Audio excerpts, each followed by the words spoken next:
Kapitan Tiago, aking munting kaibigan. May nais ako ipabatid sa'yo. Ano yun, Don Rafael?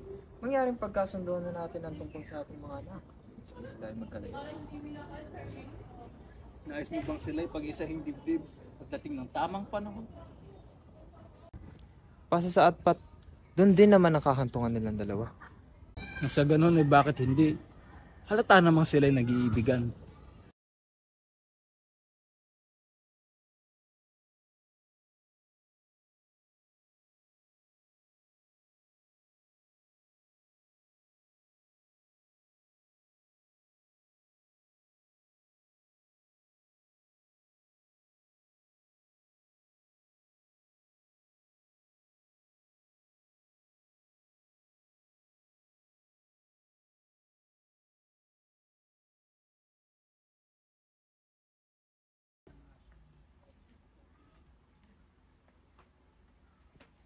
Iha, pagkabili mo ng bagong damit ay pupunta tayo ng Malabon ng ilang araw. Wala rin lamang ang iyong inaama. Lalong nakagagaling sa kanyang katawan ang San Diego, El Primo. Siya nga. Don Crisostomo Ibarra.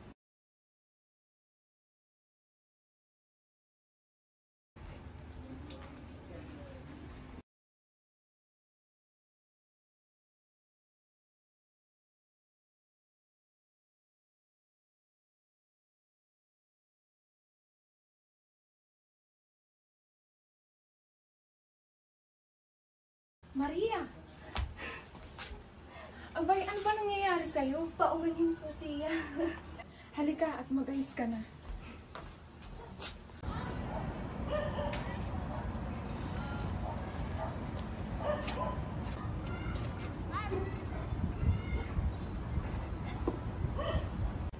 Lagi bang isinasaisip mo ako? Hindi mo ba ako kinalimutan gayong karaming paglalakbay mo ay maraming mga syudad ang pagkarami-raming mga babae roon? Mangyayari bang kita'y kalimutan? Ang iyong alaala ay kasama ko sa lahat ng sandali at siyang tanging aliw ng nalulungkot kong kaluluwa nang ako'y nasa ibang bayan. Ikaw ang sagisag ng aking lupang tinubuan, marilag, matapat, mainhin at anak ng Pilipinas. Ang lupa'y nagmana ng dakilang asal sa Espanya at nagtataglay pa rin ng namumukod na ugali ng isang bagong bayan. Tuwang daong sambong na alaala mo sa akin.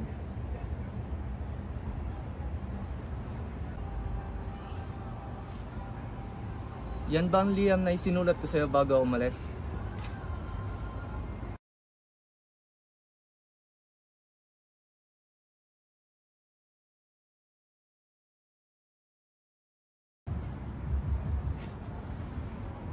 Bakit? May mali ba akong nagawa? Wala, Maria. Pagpaumanhin mo at ako'y magpapaalam na sapagkat nakalimutan ko ang aking tungkulin dahil sa galak na makita ka at makausap. Ako'y uuwi na dahil bukas ay kaarawan ng mga patay.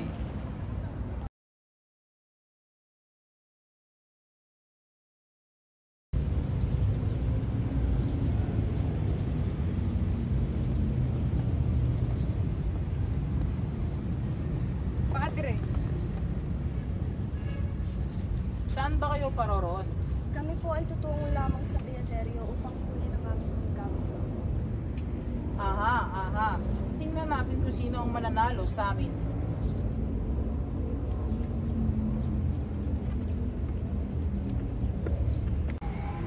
marahil siya'y nagsisermon at isinasaulo ang kanyang sasabihin. Santiago, may pag-uusapan tayong mahalagang bagay. Ngunit doon tayo sa walang makakarinig sa atin.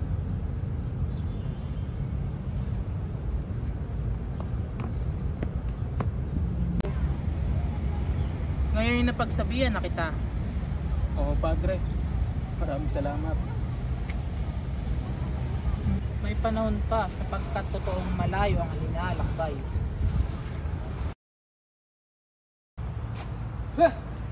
Napakaselan mo naman. Kung ikaw ang nakasama ko sa paghuhukay ng isang bangkay na 20 araw pa lamang nililibing, ay lalo kang mandidirik. At bakit mo hinukay? Anong magagawa ko? Iyon ay utos sa akin. Anong ginawa mo sa bangkay? Hindi lamang kita kilala ay hindi ko sasabihin sa iyo. Iniutos sa akin ng alaking kura na ilibing ko sa libingan ng mga Chino. Ngunit sa kabigatan at kalayuan ng libingan ng Chino ay... Iho, maaari ko bang itanong kung nasa ng maputing bungong may buong ngipin na inilagay ko sa paanan ng krus.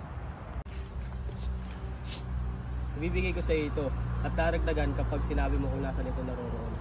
Wala po ba roon? Kung wala roon ay talagang wala. Kung ibig ninyo ay bibigyan ko ng bago. Katulad ka ng inuhukay mo, di mo alam ang iyong tinatapon at hindi mo alam ang iyong nilalamon.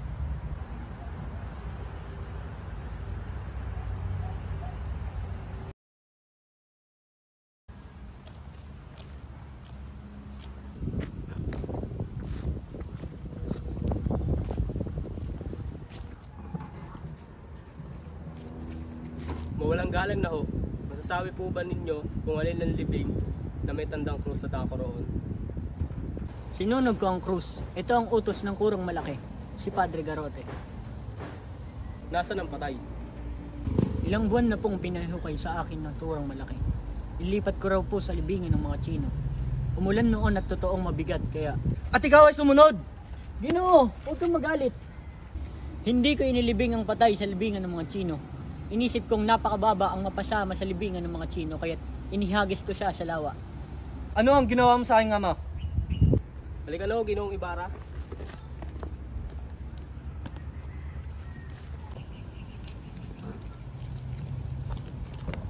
Ano ang ginawa mo sa aking ama?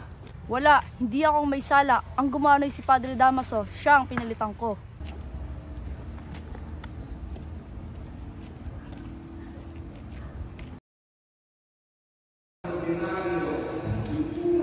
Kuya Basilio, ano ang gagawin ko? Hindi ko kaya bayaran ng 2 onsa. Crispin, tahan na. Susubukan kong kausapin ng pare para bigyan ka ng palugit. Paano kung di pumayag? Natatakot ako, kuya. Huwag kang mag-alala. Gagawa tayo ng paraan.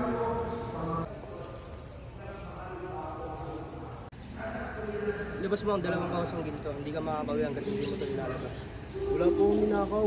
Totoo po ang kanyang sinasabi. Tahimik, ikaw Basilio ay pagmumultahin ko sa iyo pagkakamali sa kampana.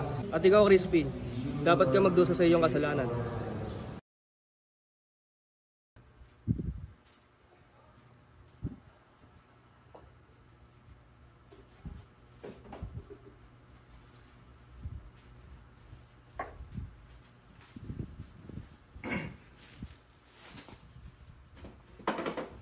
Nagutom na ako. Nasa ng pagkain. Hindi mo man lang baka kamusta yung dalawang mga anak. Wala akong pang sa kanila. At yung mga sumapag-division yung 2 bata. Ako ho ay tumakas lamang sa kumbento. Ngayon lang ho ako pinalabas sa Sakristang Mayor sa kadahilanan na hindi raw ako makakauwi hanggat hindi pa alas 10 ng gabi. Hinabol ho ako ng mga gwardiya sibil at sabay na nagpaputok ho sila ng baril at nadaplisan ng aking noo. Diyos ko, Bakit hindi mo sila pinansin? sapagkat kung nahuli nila ako, siguradong parurusahan nila ako. Huwag po kayong mag-alala sa akin, Inang. Si Crispin ho, siya po ang naiwan sa kumbento. Pero bakit naiwan si Crispin? Napagbintangan ho siyang nagnakaw ng 2 onsang ginto at ngayon pinarurusahan siya ng Sakristang Mayor. Hindi raw ho siya makakauwi hanggat hindi niya binabalik ang mga yon. Diyos ko! Hindi naman magnanakaw ang anak ko. Ang mga dukhang tulad natin, ang laging nagpapasa ng mga hirap.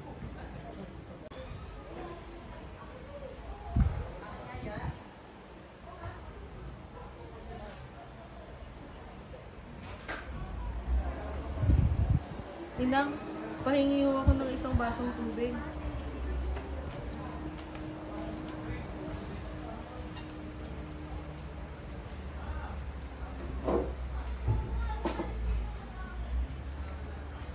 Inang, may makakain ho ba ako? Ako ho kasi ay nagugutom na. Pasensya na anak ha. Meron na lamang ditong 3 tuyo. Kanina ipinagandaan ko kayo ng makakain sa pag-uwi niyo. Ngunit sa pagdating ng inyong ama, binubos ng mga ito eh. Mas mabuti ho na tayong 3 na lamang nila Crispin ang magkakasama, Inang. Huwag mo nang isipin yan anak. Ang mahalaga ay makapagpahinga ka.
Dito siya dinala ang aking tagapagtaguyod, si Don Rafael. Isang mabuting tao na nakakita ng potensyal bilang isang mahirap na bata mula sa isang simpleng nayon.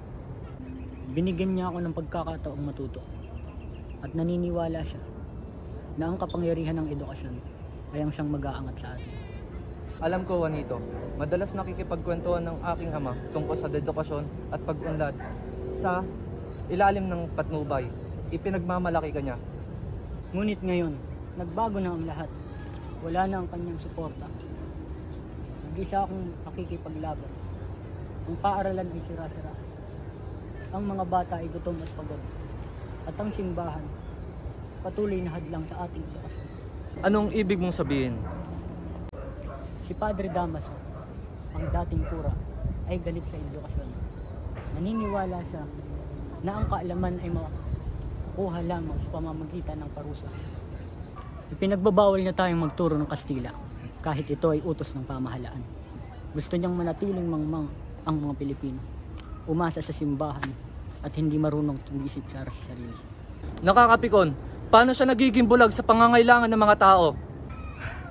Ang mga tao mismo ay bulag, natatakot sila sa pagbabago at sa mga hamon na umiiral sa kayusan. Madaling manipulahin ng simbahan at nakikita nila ako bilang banta. Ngunit hindi ka banta, Juanito. Ikaw ay tanglaw ng pag-asa at simbolo ng pag-unlad. Dapat nang ipaglaban ang edukasyon at karapatan ng bawat batang Pilipino na matuto at lumago. Talaga bang iniisip mo iyon? Oo, naniniwala ako sa kapangyarihan ng edukasyon na baguhin ng ating lipunan. Salamat, Ibarra. Ang iyong mga sinabi ay nakapagbibigay sa akin ng pag-asa. Hindi natin sila hayaang manalo. Lalaban tayo para sa kinabukasan ng ating mga anak, para sa kinabukasan ng ating bansa.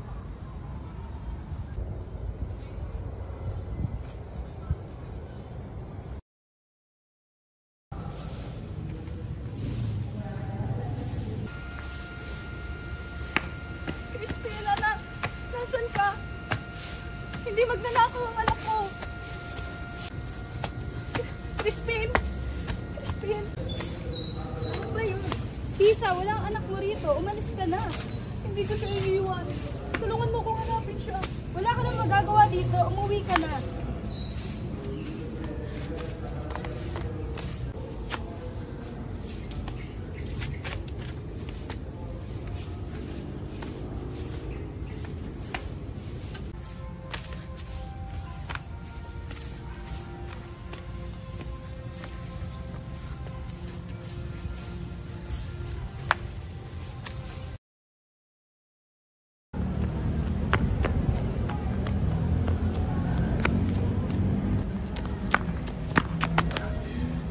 Oh, Diyos ko! Huwag niyo pababayaan ang aking mga anak!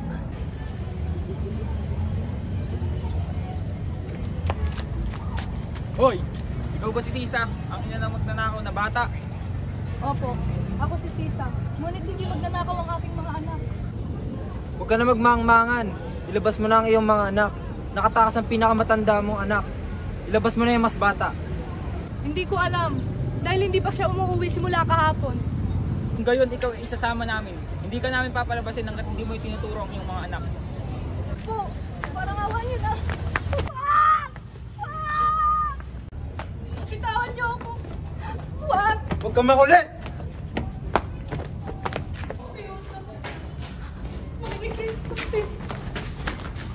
Ayan. Diyan ka nababagay. Mabulok ka sa kulungan hanggat ituro mo ang iyong mga anak.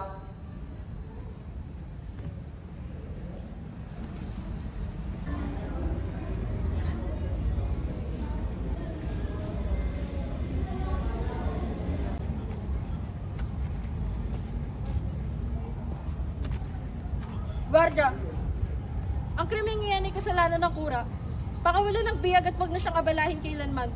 Kung nais ng kura na makuha ang ginto, sabihin mo naman nalangin siya kay San Antonio. Pari siya at hindi niya alam ang mga bagay na iyan?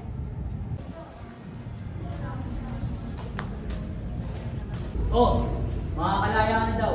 Wala nang ipapakain sa iyo ang gobyernong ito.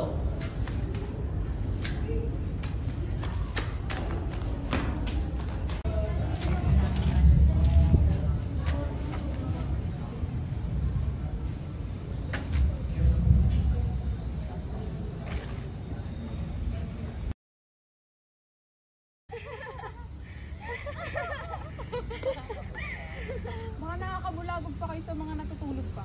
Huwag kayong maingay. Hindi ganyan ang dalagang Pilipino noong unang panahon.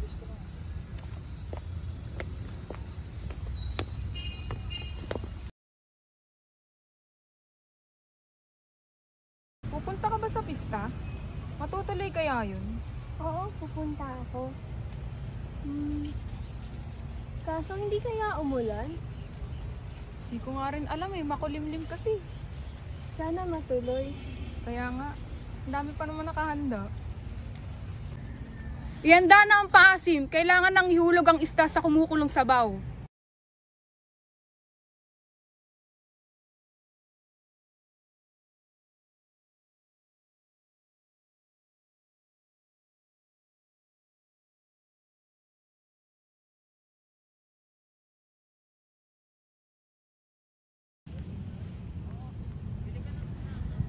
Paano kayo, Padre? Mawawala yata ako. Halina mo kayo, sumama na lang kayo sa akin doon.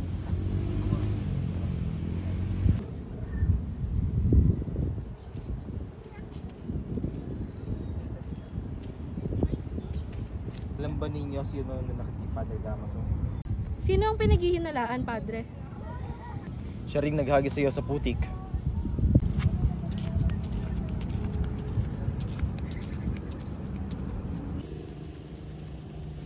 Nariyan ka pala, Sisa. Halina sumama ka muna sa amin upang makapagmerienda ka.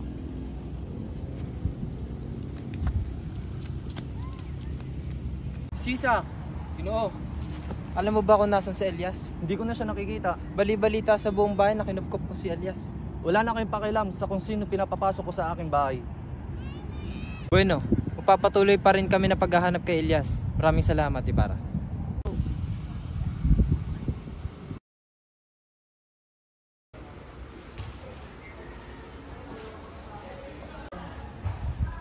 Magandang araw sa Tuloso Potasio. Nais ko po sana sa inyo humingi ng payo tungkol sa aking proyekto na isipatupad. Isang magandang proyekto, Ibarra. Subalit alam mo na mahirap ang ganitong mga hangarin sa ating lipunan. Alam ko po yun, pero mahalaga sa akin ang layunin ng sinusulong kong proyekto. Kailangan natin to para sa kinabukasan. Sa kasalukuyan, maraming hindi makakaunawa sa iyong layunin. Ang mga susunod na henerasyon ang tunay na makakapagsuri ng iyong mga sinabi. Pero pilosopo, nararamdaman kong ako'y tinuturing. Gayuhan na lamang dito, kahit dito ako lumaki. Kaya kailangan ko ng iyong tulong at patnubay. Mahalaga ang iyong pananaw. Ngunit mas makakabuti kung may pag-ugnayan ka sa mga kinikilan ng tao ng ating bayan, lalo na sa mga kaura. Ngunit pilosopo, sa tingin ko, hindi dapat ang matuwid na layunin ay tinatago sa likod ng mga baluktot na gawain. Tiwala ako na susuportahan ako ng mga tao. Iyon ang iyong pananaw, Ibarra. Ngunit dapat mong isipin na ang kapangyarihan ng simbahan ay higit sa pamahalaan. Kung nais mong matupad ang iyong mga plano, kailangan mong yumuko sa kanilang kapangyarihan. Hindi ako makakapag ng aking mga layunin ay umasa sa mga maling paraan. Nais ko lamang ang kabutihan para sa nakakarami. Mahirap ang iyong landas, Ibarra. Ngunit nandito ako para suportahan ka, ano pa man ang mangyari. Salamat, pilosopo. Kailangan ko ng inyong karunungan para sa darating na hamon. Tayo magandog ng masasarap na pagkain para sa lahat. Ang pista ay para sa bayan. Ang misa bukas ay mahalaga. Dapat magpaka-espiritual ang mga tao sa kabila ng kasayahan. Ihandog natin ang pinakamainam na anis sa mga may-ari. Ito ang ating paraan ng pagpapahalaga.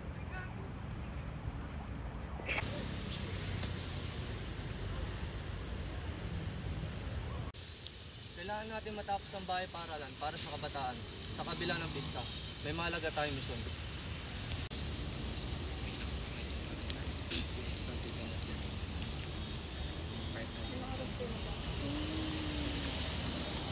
Babadid man nyo ang aming itatayo. Ito ay isang malaking paaralan para sa mga batang lalaki ang isang panig at ang ikalawa ay para sa mga babae. Magiging kauri ito ng mga bagong paaralan sa Alemanya.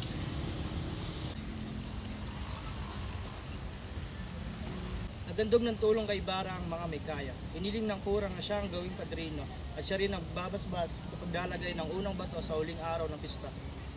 Ito na mahintay ang ginagawang paaralan. Sino kaya ang naghandog kay Ibarra? Sino nga kaya? Sa lahat ng may handaan sa pista ng San Diego, dapat sa atin ang pinakamalaki. Dapat nating higitan ng iba pang lalawigan para ito kay Maria Clara at Ibarra na aking mamanugang.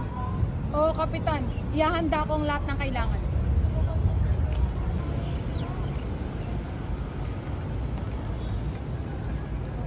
Magandang hapon, Kapitan Tiago. Maria Clara, masaya makasama ka sa paglalakad na ito.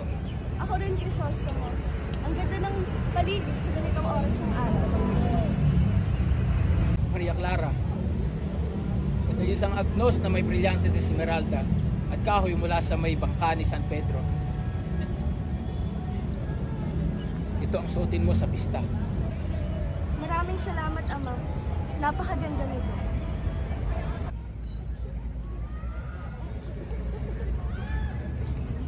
Tingnan nyo, may katongin na nakasalakot at umaawit.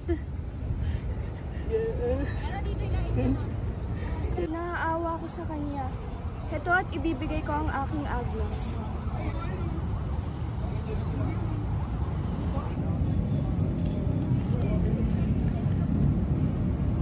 Maraming salamat, Senyorita. Magmalayang ganawa.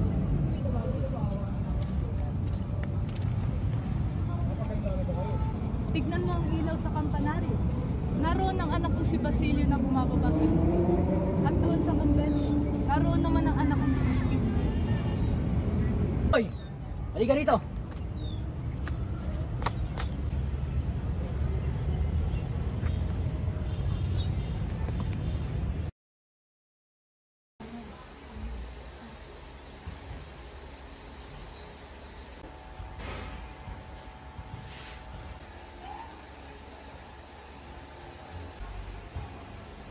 Maria Clara, anak, handa ka na ba para sa sayawan mamaya? Opo, Ama. Ngunit sana'y narito si Crisostomo. Huwag ka mag-alala. Sigurado akong darating siya mamaya.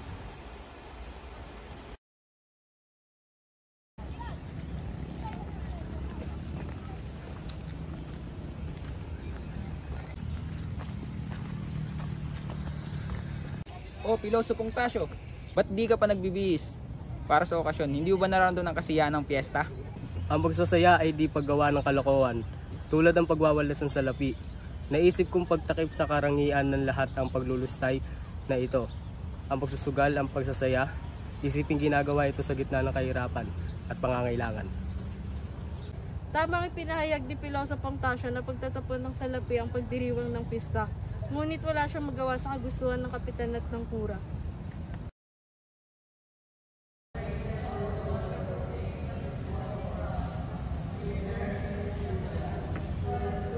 250 piso para sa sermon.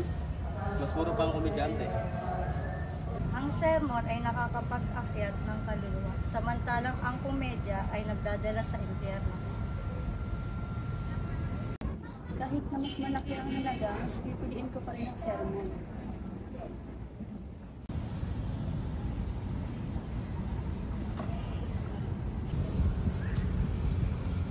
Aba, isang gwardiya sibil na nakasuot ng pangkomedya.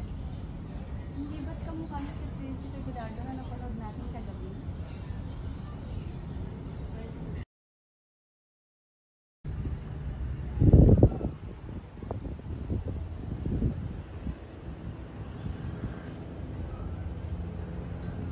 Panginoong Hesukristo, sinabihin ninyo ang inyong mga tagasunod na ipagdasal na sa kahit anong bagay na kanilang papasukin, mananaig ang kapayapaan.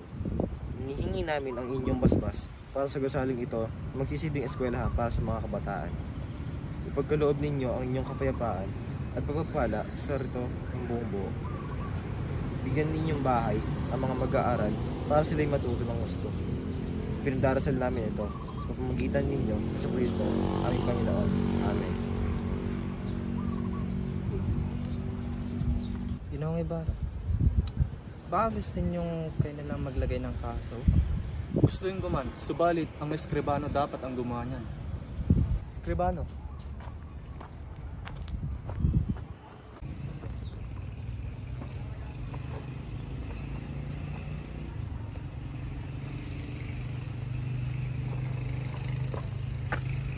Ang pagtatayo ng isang eskwelahan ay importante sa isang bayan. Ito ang nagsilbing daan sa mga estudyante upang maliwanagan ang kanilang mga isip tungkol sa mga bagay sa mundo. Dito nila natututunan kung paano makahilibyo sa ibang tao. Dito rin sila magkakaroon ng katalinuhan sa eskwelahang ito, tutulungan ng mga guro na maging bihasa ang mga mag-aaral sa kanilang mga aralin. Malalaman nila ang kailangan diskarte na makakatulong sa kanila para maabot ang kanilang mga pangarap. Go.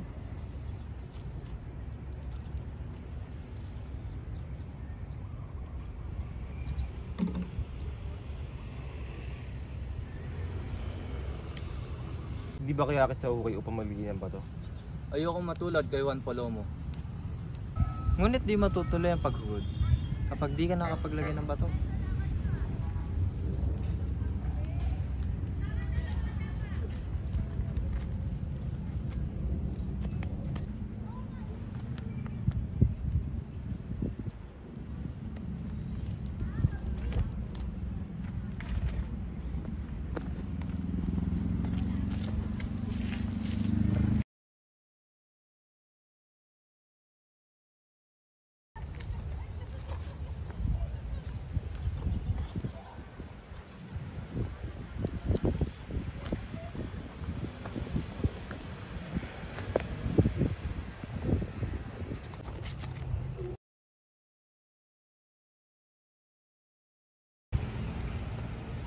Ano ang nangyari? Kailangan mahuli ang may kagagawan na itong trahedya. Wag na! Wag na! Hindi na maibabalik ang buhay na nasawi. At wala rin mangyayari dahil wala tayong katiyakan kung sinong nagkasala.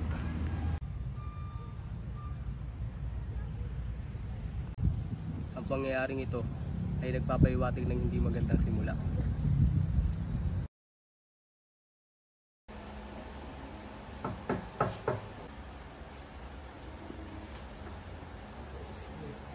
Ano ang pakay mo dito? Ang sadya ko ay makiusap kung sakaling magpusing ang mga may kapangyarihan tungkol sa nangyaring aksidente. Sana ay hindi niyo mabanggit ang naibulong ko sa inyo sa simbahan. Huwag kang mag-alala. Ikaw ay hindi ko padarakit kahit alam kong kayo pinag-uusig. Nais ko lamang bigyan ka ng babala sapagkat ikaw ay maraming kaaway dahil sa inyong magagandang hangarin. Sa buhay na ito, higit na kinamumuhian ang mga may mabubuting hangarin at hindi ang mga salarin. Kung nabubuhay lang sana ang tao madilaw, maaari niya sana maisiwalat ang mga lihim. Nang babagsak na ang bato ay pinigilan ko ang tampalasan. Kami ay magkasama ngunit siya ang nasawi at hindi ako. Kung gayoy, ikaw ang... Oho, nakita ko ang kanyang pakana kaya't nang magtangka ay hinawakan ko. Ako yung magpapaalam na Ginoong Crisostomo hanggang sa muli. Kailan ko kayo muling makikita? Utang ko sa inyo ang aking buhay kung kaya't maaasahan nyo kung kailan nyo gusto.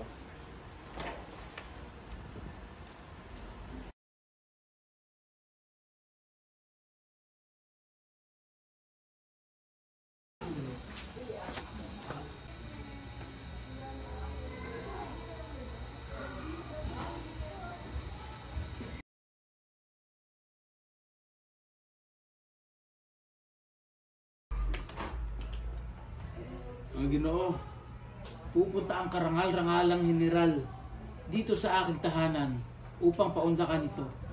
Mga kasama, ipagpatuloy natin ang ating pagkain. Mamayang ika-4 na hapon pa ang dating ni General. Napupuna ka, wala rito si Padre Damaso. Napagod marahil.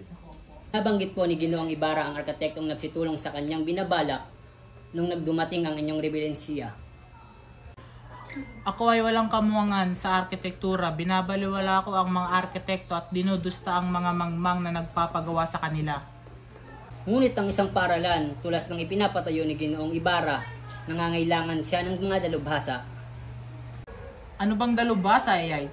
Nagpapakilala lamang ng higit na kamangmangan ng hangal kaysa Indio na nagpapatayo ng sarili nilang bahay.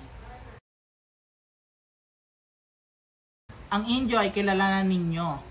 Matuto lamang ng bahagya ay ituturing na siyang doktor lalo na kapag siya'y napunta sa Espanya.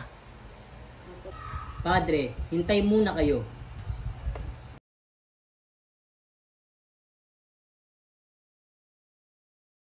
At silang lahat ay magbabayad. Diyos ang makapangyarihan at upang huwag natin makita ang kahihinatnan ay kailangan tayo'y maging bulag. Ang mga amang mga taong sukab ay pinarurusahan ng ngayon pa lamang. Namamatay sa bilangguan at walang... Layo kayo kung hindi nyo ibig mamatay.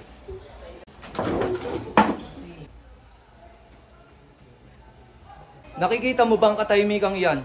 Ikaw ay sugo ng kabanalan, paring puno ang bibig ng pananalig. Ngunit ang puso ay imbik at lusak. Hindi mo man lang naisip ang iyong ama.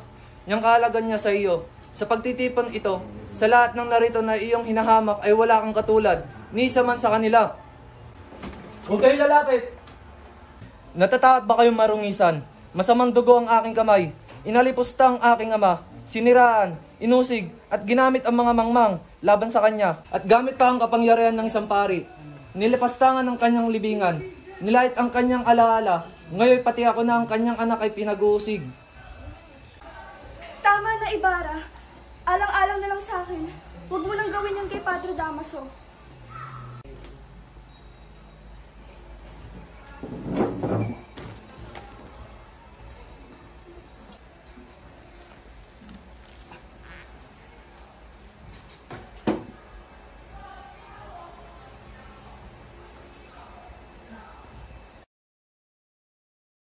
Narinig niyo ba? Anong nangyari sa kura kanina? Oo, patay na raw siya. Oo nga.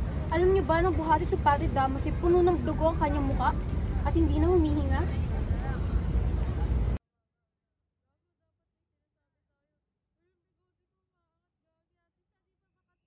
Bakit mga Ginoo? Ano ang magagawa natin? Ano ang magagawa ng mga tao? Dahil kahit anong mangyari, palaging tama ang mga praile. Palagi silang tama dahil hinahayaan natin sila kung kaya't nagkakaganito ang ating bayan. Watak-watak at walang pagkakaisa. Hindi katulad ng mga mayayaman at mga praile. Sila ay nagkakabuklod-buklod. Kaya huwag niyong kakalimutan na may mga taong katulad ni Ibarra na nagtatanggol ng karapatan. Ang mga matatandang babae naman, natatakot na mapunta sa impyerno kung hindi sila kakampi kay Padre Damaso. Baka tayo mapunta sa impyerno kung hindi tayo kakampi kay Padre Damaso. Hindi naman ganon. Kailangan lang natin intindihin kung ano ang tama. May takot din na baka hindi matuloy ang paralan at simbahan lalo na tinawag si Ibarra na pilibustero na hindi maintindihan ng mga magsasaka. Paano na ang paralan? Hindi na matutuloy ang pangarap ng anak ko dahil tinawag siyang pilibustero. Ano nga ba ibig sabihin ng pilibustero? Masama ba matawag nito? Hindi ko rin alam ang ibig sabihin nito. Oo, batid ko kung sama iyon. Huwag kang umiyak. Aalisin din ang ekskomunyon. Si Padre Damaso hindi naman namatay. Tigil ka nga naman. Gagawa na lamang ako ng paraan upang magkausap kayo. Ano ba talaga nangyari? Diyos ko, magsalita ka! E di yung aking pinakakinakatakutan. Pinawala ni Padre Damaso ang pag-iisang dibdib ni Maria Clara at Ibarra. Ako'y mapaparusahan. Hindi lang dito sa buhay na to, kundi rin sa langit. Ayun ang winika sa akin ni Padre Sidila. Kung nga pala nasabi ko rin na may utang ako kay Ibarra na 50,000. Sinabi niya rin sa akin kung ano ang mas mahalaga para sa akin. 50,000, ang buhay ko't kaluluwa.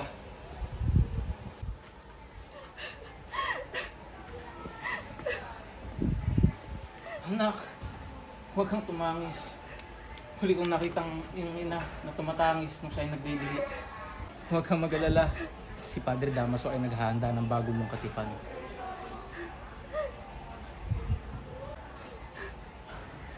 Ano? Maghuhukol ka sa anak mo ng ibang katipan? Akala mo ba magagawa ng anak mo yan na para naman nagpalit ng damit? Yun din ang nasa loob ko. Wala ka nang problemahin kay Ibarra, gaya ng mga Kastila na pinapakasal lang ang mga Pilipino para sa salapi. Ngunit ako rin ay walang magagawa. Binabantaan nila ako, ako'y kanilang titigisin at pagbabantaan ng isa pang ekskomunyon.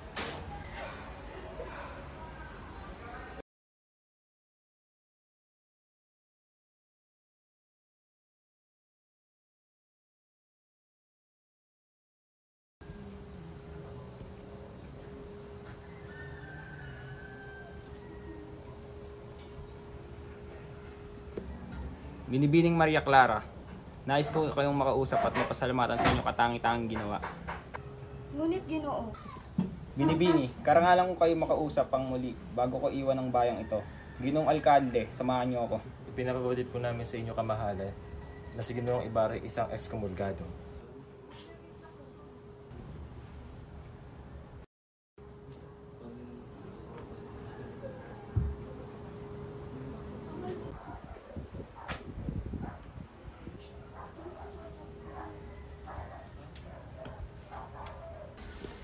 Karangalan ko po yung makausap, Ginoo. Huwag kayong mabahala kay Padre Damaso. Ako ang namamahala dito. Ang inyong ekskomunyo ay aasikasuhin ko. Ngunit kailangan din nating makibigay sapagkat ang kalagayan natin dito ay naiiba sa Europa o sa Espanya. Ginong Ibarra, ang inyong karunungan at talino ay hindi nababagay dito. Sumama kayo sa Europa. Ang inyo pong kagandang loob ay hindi ko malilimot habang ako'y nabubuhay. Kaya lamang ay hindi ko kayang iwan ang aking bayan.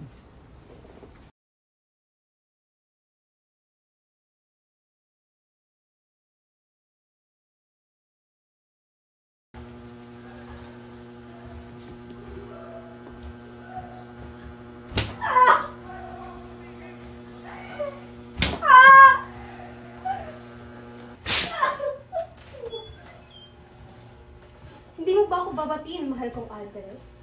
Si Bill, bigyan ng damit at pagkain ng babaeng yan.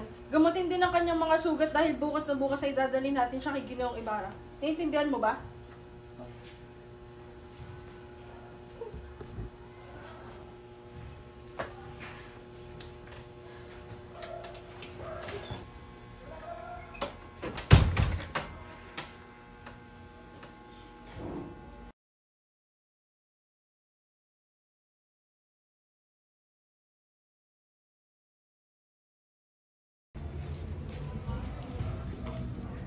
Padre, At ano ang kailangan mo?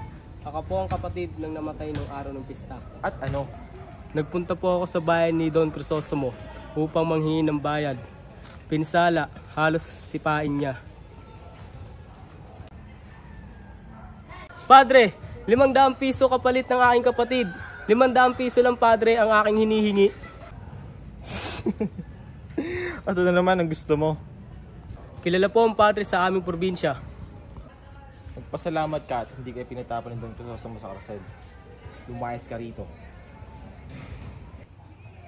Aba, akala ko ba? Ang sabi ko, umalis ka rito. Pwes, ibig kong makausap ang Padre Damaso. Wala siya rito. May ginagawa ang mahal na kura. Pati ba naman ito? Pag hindi ito nagbayad ng mabuti, pwes tignan natin kung sino magbabayad ng mabuti. Walang hiyang bagamundo. Anong hihingi sa atin limos at ayaw magtrabaho.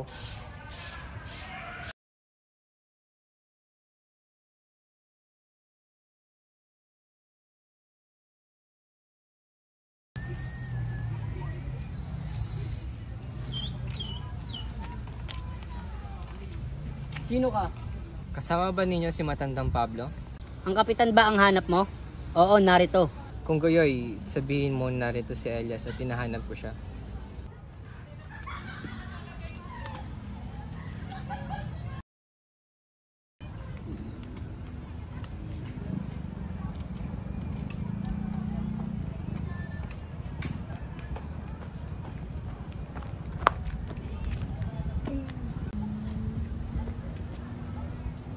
Ikaw na nga ba iyan, Elias?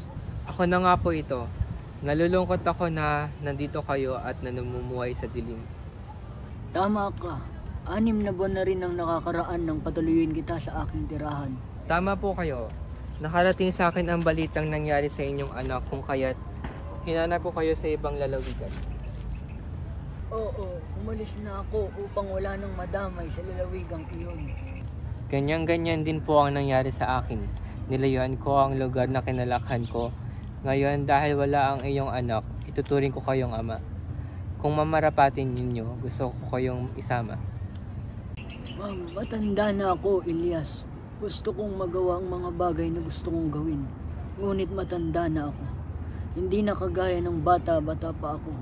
Ginagawa ko ang lahat ng binalak ng anak ko na maghiganti. Ngunit tignan mo ang nangyari.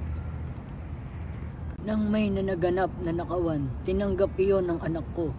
Binitin siya at pinilit na ipinaamin. Dinig na dinig ko ang kanyang daing ng aking kaawa-awang bunso.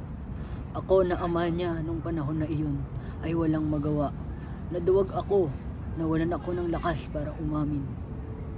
Nakikiramay po ako sa inyong kalungkutan, ngunit ibig kong ipaalam sa inyo na hindi ninyo kailangan iaala ang iyong buhay para lamang makapaghiganti kayo. May kilala akong Spartan kababayan na igagalang ng lahat. Siya ay matalino at maaasahan. Kaibigan po siya ng Kapitan General. Sa tingin ko ay nararapat siyang maging tagahatid ng hinaing ng mga mayaman. Tama kayo. Naturingang mayaman nga ang binatang tinutukoy ko. Sige, humingi tayo ng tulong sa binatang iyan. Ako po ang bahala. Matagumpay man o hindi, ako ang bahala, Kapitan Pablo. Sasama ako sa inyo upang kalabanin ang pamahalaan. Tama. Halika.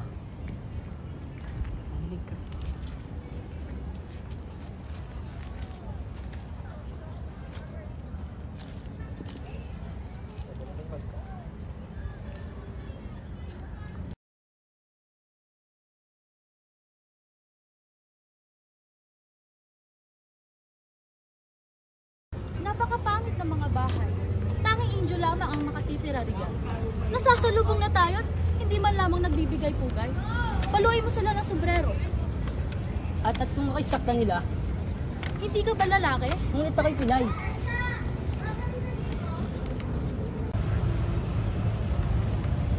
Bakit kayo nagkakaganyan doon? Naiingit ba kayo sa akin at tinatanong niyo ako ng ganyan? At bakit ko kayo kaiingitan? Kinaingitan ko nga pala ang buhok ninyong kulot. Hoy, kilalanin mo ang iyong kaharap.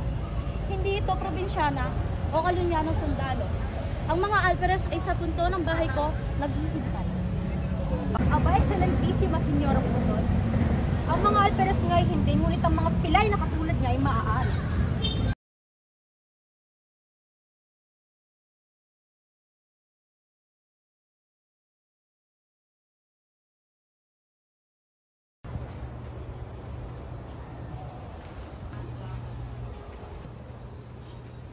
Ibarra, Kararating ko lamang. Ikanalulugod kong makita kang mabuti ng iyong lagay. Maaari ba kitang dalawin bukas? ikalulugod ko ang iyong pagdalaw.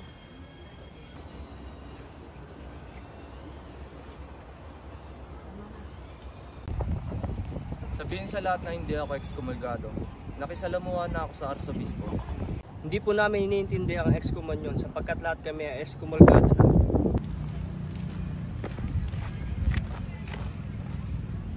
Nihiling ko na mamay pumunta kayo sa tabi ng lawa. May mahalagang bagay lang sasabihin sa inyo.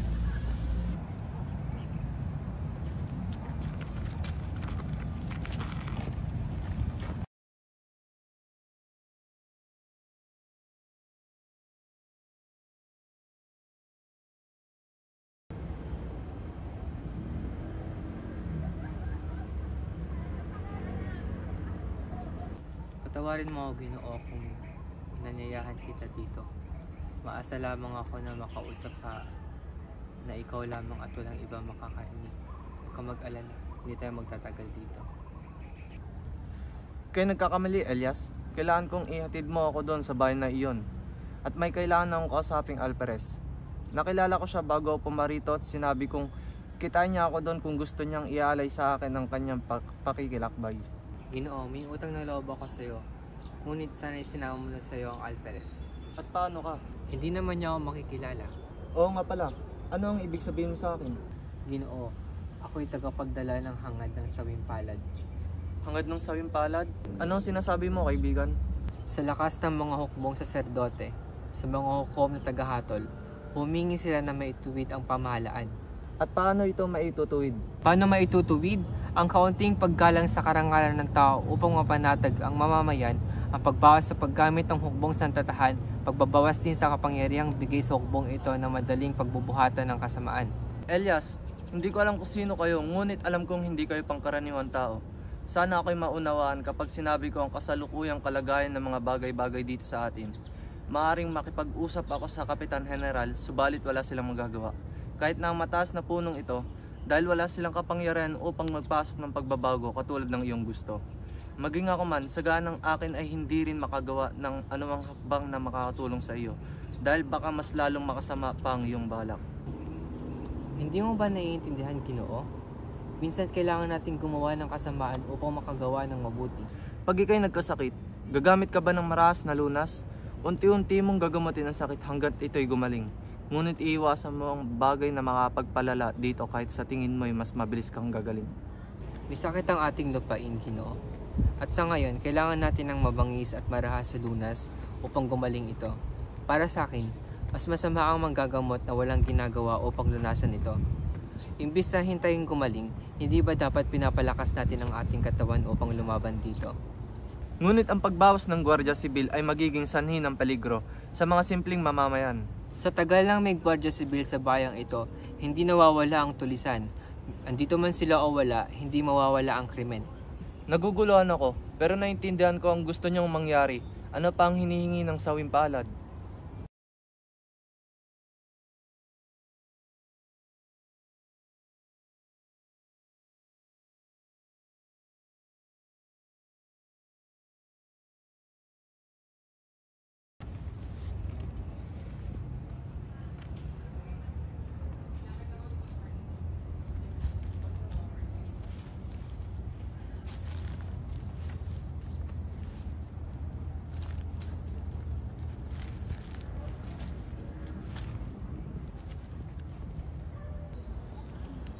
Ngunit papaano kung ako'y pagsalitaan ng alferes? Ang aking matagpuan. Sino ang papayag na maging padrino ko? Ang kura, si Kapitan Tiago. Kasumpa-sumpang sandali ang pagsunod ko sa kanyang payo. Sino ang nag-utos sa akin magpalalo at magsinungaling? Ano ang magiging palagi sa akin ng Clarita?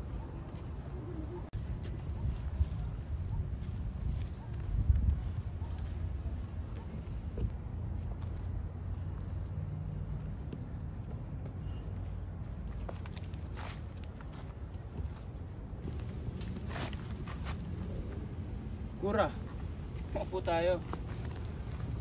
Nakatanggap ako ng liham mula sa Maynila. Hindi man papatunay na si Ibarra ay pinatawad na. Wala na kayong sagapan.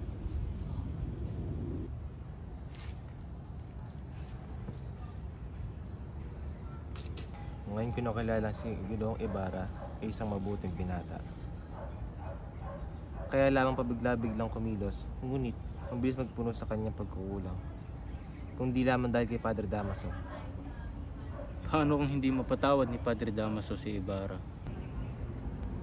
Kung gayoy, si Maria Clara na ang bahala. Si Padre Damaso ay kanyang kompesor at sila'y magkaunawaan.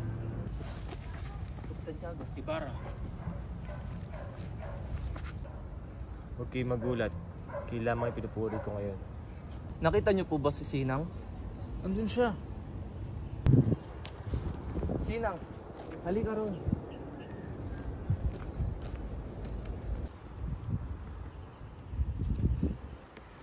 Nagagalit ba saan si Maria? Ewan ko. Ngunit lagi siya umiiyak at sabing limbutin mo na siya. Pero ang nais ni Padre Damaso at Kapitan Tiago ay pakasal siya kay Linares. Ayaw ni Maria. At nang sabihin kong baka may iba kang nililigawan, ay sinagot niya ako ng lalong mabuti at umiiyak. Pakisabi na lang kay Maria na gusto ko siyang makausap ng masinsinan. Oo. Kailan ko malalaman ang kasagutan? Bukas ng maaga ay magtungo ka sa amin at sabihin mo sa akin ng lihim.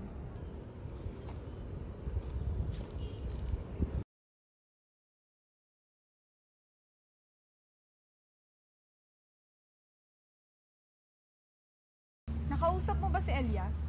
Hindi, ngunit kasama natin siya sapagkat may utang na loob sa kay Ginoong Ibarra. Sumama ako sapagkat ang asawa ko ay ipinagamot ni Ginoong Ibarra sa Maynila. Sasalakay ako sa kumbento upang makagante sa kura. Sasalakay naman kami sa kwartel upang masabi ang aming amay may anak na lalaki. 5 kami sasalakay, sapat na ito. Ang wika ni Ginoong Ibarra ay 20 raw kami.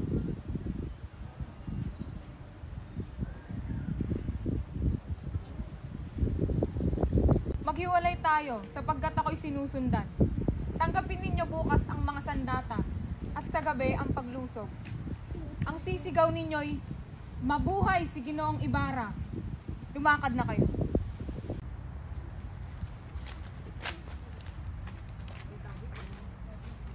Ikaw, nakita mo ba si Elias? Hindi po, hindi ko po siya kilala.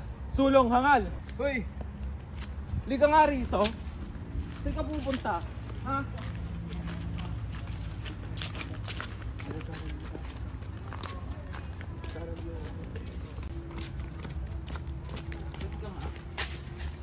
Saan ka nga pupunta? Nahabol ko po ang lalaking may pilat sa muka. Siya si Elias na bumugbog sa aking kapatid. Sige na, umalis ka na.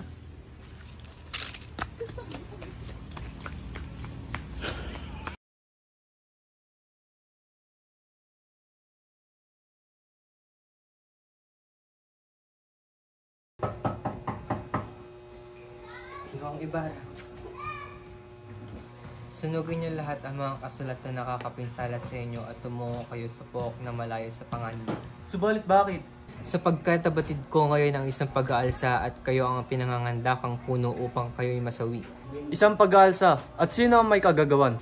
Hindi ko masabi sa inyo sapagkat ayaw ipagtapat ng isang inutusan. Hindi ba sinabi sa iyo kung sino ang nag-uutos sa kanya? Opo, Ginoo. Pagkatapos na hilinging ilihim ko ay sinasabing kayo raw.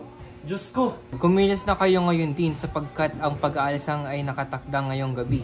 Umiwas kayo, ilayo nyo ang inyong sarili sa panganib alang-alang sa inyong bayan.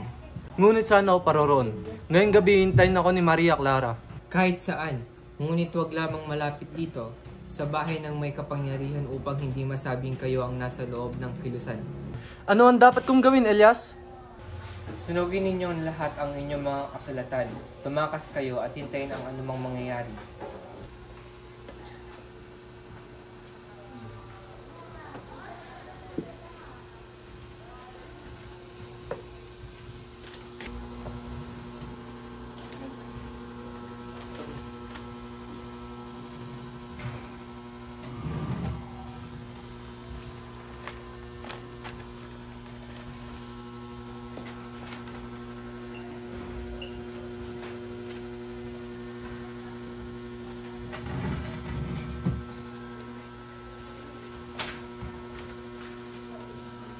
Ginoong Ibarra, nakikilala niyo ba si Ginoong Ibarmenja? Siya ang ama ng aking ninuno. Ama ng inyong ninuno si Don Pedro Ibarmenja? Opo, ang apelido namin ng pawang pinaikli lamang sapagkat ito'y lubhang mahaba. Siya ba ay taga-Biskaya? Opo, ngunit bakit ho? Siya ang taksi na nagbintang sa akin ninuno at naging sanhi ng aming kasawian. At tagal ko nang pinaghahanap ang apelyadong yan at ngayon inandog sa akin ng may kapal. Pagbabayaran ninyo ang lahat ng aming kasawian.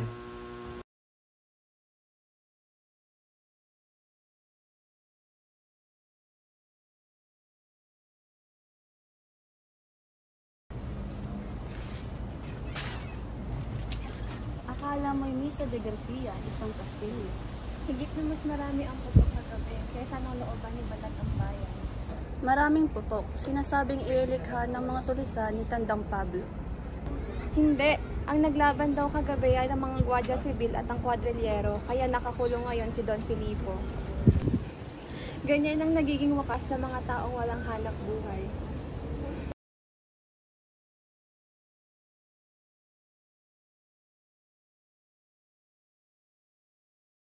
Kapag ginawa nila iyon, mahihirapan sila sa paglakad ng kanilang kahanap ng mga bilanggo.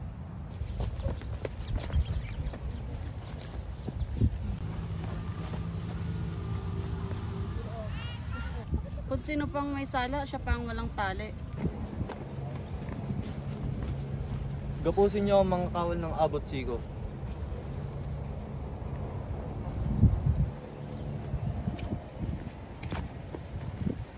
Sisihin si Ibarra, siya ay isang duwag na erehe na dapat mabitay.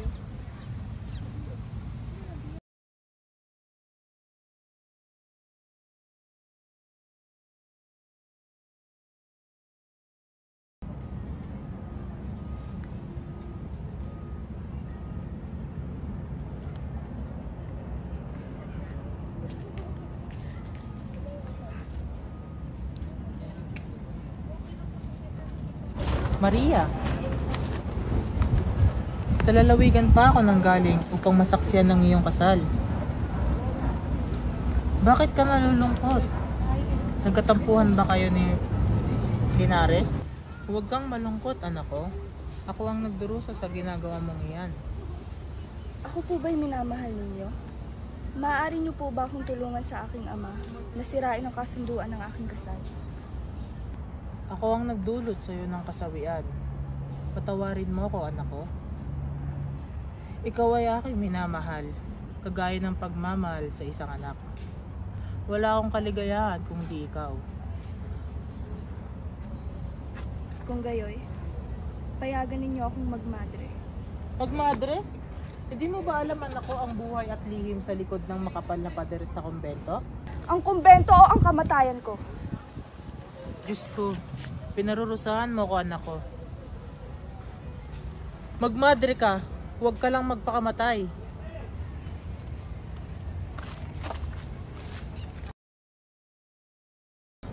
Diyos ko, ako ang inyong paghigantihan. Huwag niyong idamay ang walang malay kong anak.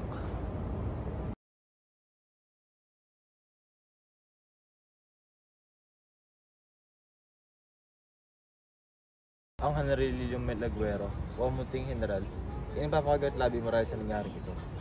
At ano ang kahinatnan ng Generalillo kung wala ang korporasyon? Amen, amen. Mabuhay si Padre Salvi, mabuhay.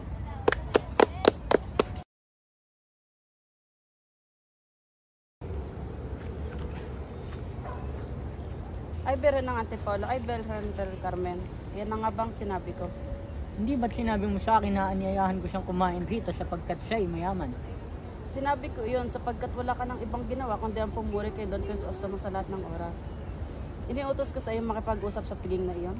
Ngunit hindi ko alam na siya'y naroroon. Dapat mo sanang inalam. Matagal na panahon nagsikap at nagtipid, ngayon mawawala lamang ang aking mga pinaghirapang bagay. Naku, kung naging lalaki lamang ako, haharap ako sa Kapitan General at ihahandog ko ang aking paglilingkod laban sa mga nag-aalsa. Hindi mo ba nabasa sa El Diario de Manila na nasugpo na ang pag-aalsa pati ng kanilang mga kasabwat ay darakpin at parurusahan? Gayon pa man, dapat kang humarap. Katulad ng ginawa ng iba noong 1872, sila'y nakaligtas. Aba, di ba humarap din si Padre Bur? Huwag mo banggitin ang pangalang yan. Gusto mo bang mabitay sa bagong bayan? Pinakain ninyo rito si Ginoong Ibarra at nagbigay galang na makita sa may tulay. Sa gitna pa ng maraming tao, sasabihin sila'y magkaibigan? Hindi mabuti yan, pinsan. Hindi siya dapat makipagkilala sa taong yun. Alam mo naman ang mabuti ay napaparusahan dahil sa masama. Mabuti yata pagawin mo na ng hauling habilin ang iyong asawa.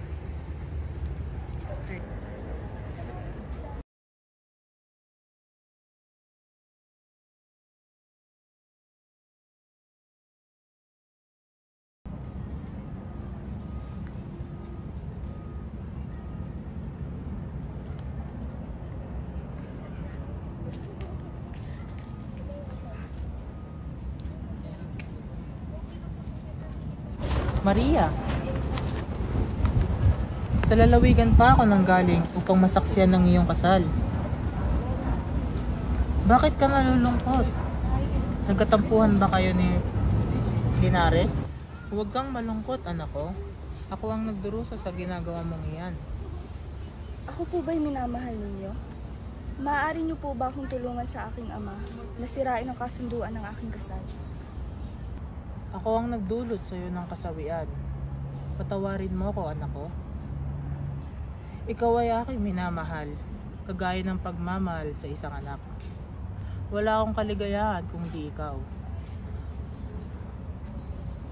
Kung gayoy, payagan ninyo akong magmadre. Magmadre? Hindi mo ba alam, anak ko, ang buhay at lihim sa likod ng makapal na pader sa kumbento? Ang kumbento o ang kamatayan ko? Diyos ko, pinarurusahan mo ko, anak ko.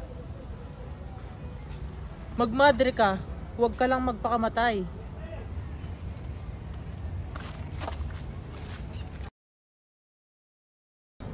Diyos ko, ako ang inyong paghigantihan. Huwag niyong idamay ang walang malay kong anak.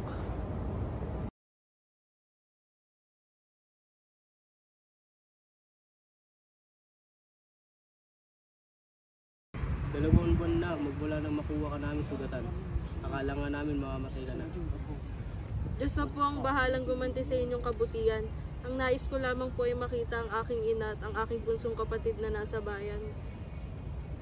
Anak, baka ikamatay mo ang iyong pag-uwi. Baka akalain po ng aking ina na patay na ako. Ngayong gabi, hahandugan ko siya ng aginaldo galing sa isang anak.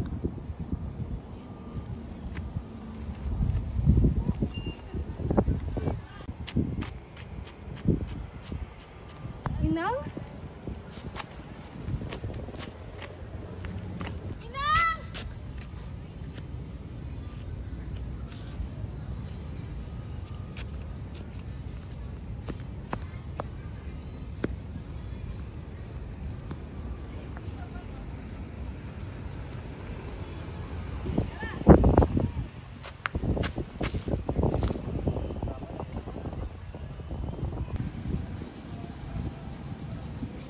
Basilio! Basilio! Basilio!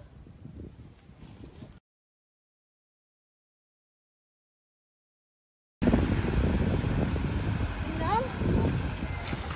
Inang? Inang! Huwag mo akong iwan, Inang! Inang!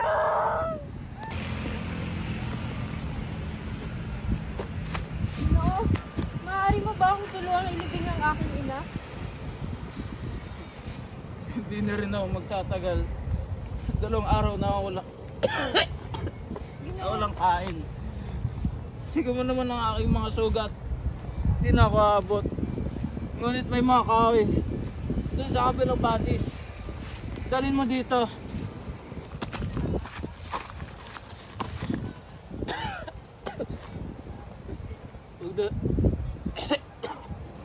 Pagdala mo dito ng mga kahoy, tunugin mo kaming dalawa hanggang kami maging abo na lamang.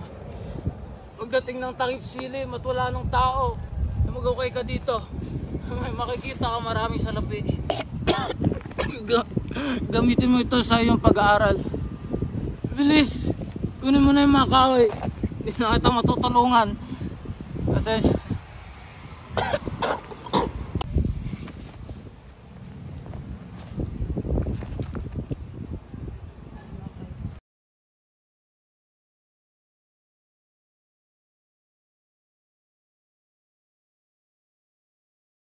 Isabel! Isabel! Isabel! Nais ko na lang mabuhay ng mag-isa. Dahil dun bumalik ka na sa San Diego sa Malabon.